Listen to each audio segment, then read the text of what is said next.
So I want to talk a little bit about this concept of diversity because I don't know about you, but if you ask 100 people what diversity is, you'll get 100 answers, right? And so when we talk about diversity, we often talk about the emotional response to diversity, or we talk about how it makes us feel or not feel, how we're included or left out. And so I have a problem with this concept of diversity as it's been played out in the past. And I want to thank my foreparents. I want to thank for those men and women who fought for my right to vote and my right to shop anywhere that I want. But we need a new paradigm for diversity. And so part of that new paradigm of diversity requires us to look at those old concepts. And so if I ask 100 people, I would get 100 answers. And if I'm a teacher and I give a test to a group of students, and each one of my students gives me a different answer, then the problem isn't with the students, the problem is with me.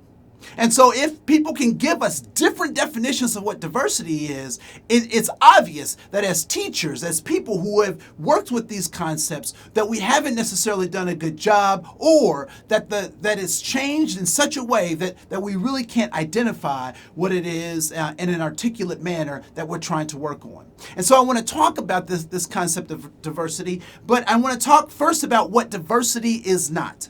All right? I want to talk about what diversity is not. And diversity is not political correctness. All right? Diversity, again, is not political correctness. We did a really good job in the 1980s and 1990s trying to get people to not say stupid stuff.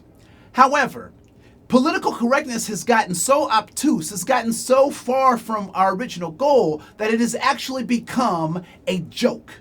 It's a joke because a janitor is no longer a janitor. They are a custodial engineer. Now, I understand that we want and need to, create professionalism in our spheres of influence, and that makes sense. But when I can't have a conversation about a person in my office, or I don't know what the correct term is, then it's become pretty complicated and not very useful in helping me to communicate. And one of the things that I found, I was in a training once, and a woman stood up and she said, "Andre, I just want to know why all the colored people are moving into my neighborhood."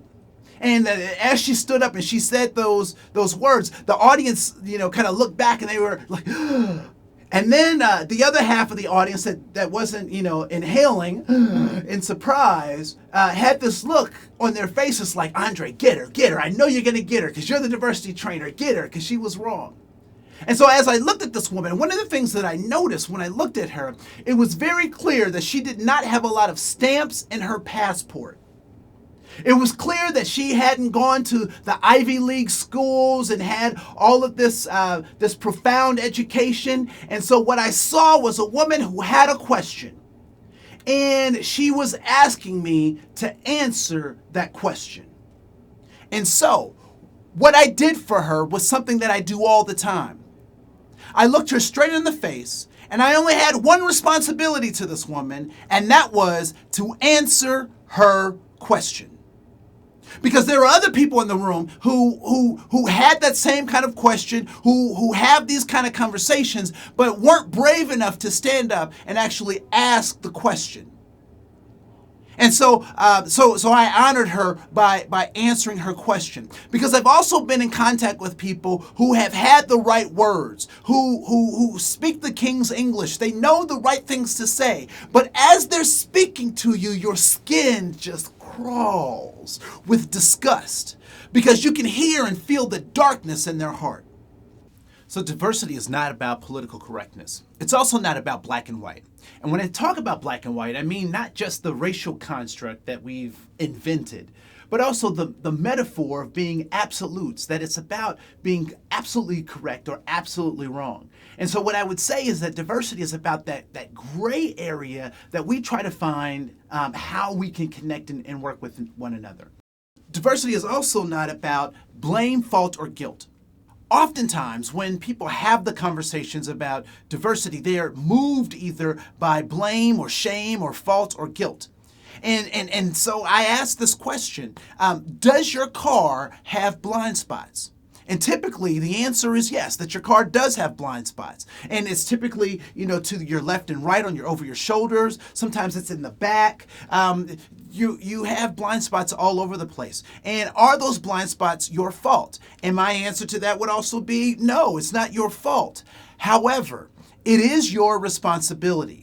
And so although we did not create the situations that we're in, we did not create the problems, we didn't create racism or sexism, but we did inherit that as something that has become our responsibility to do something about.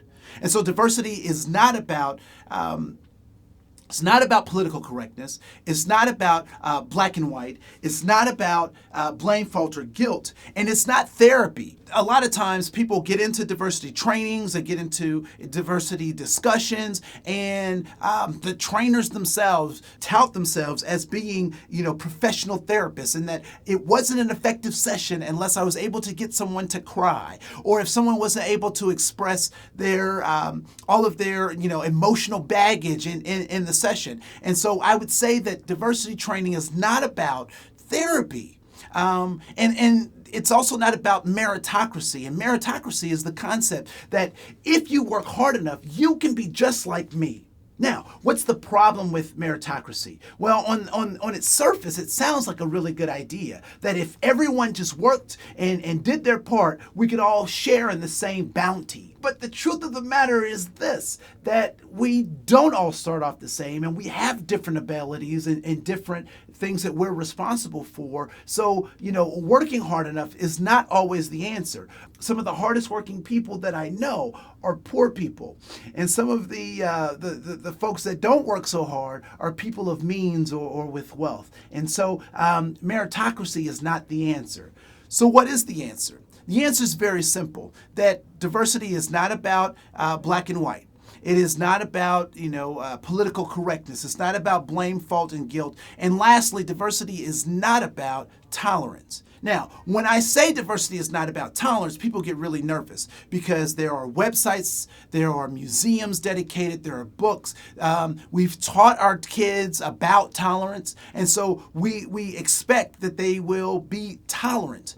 But what we fail to realize is that tolerance means to put up with something. Right? And so I tell this joke, and it is truly a joke, that my brother-in-law comes to visit with his family, and with my sister and their kids, and I tolerate that dude.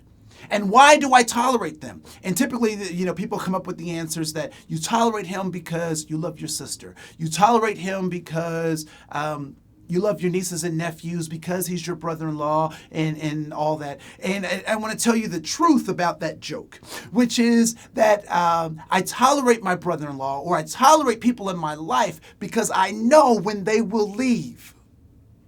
I know when they'll leave. Right? And so when we talk about tolerance, what we suggest on a subconscious level is that I will put up with this group of immigrants. I will put up with this with these women. I will put up with these various situations because I know ultimately they will leave.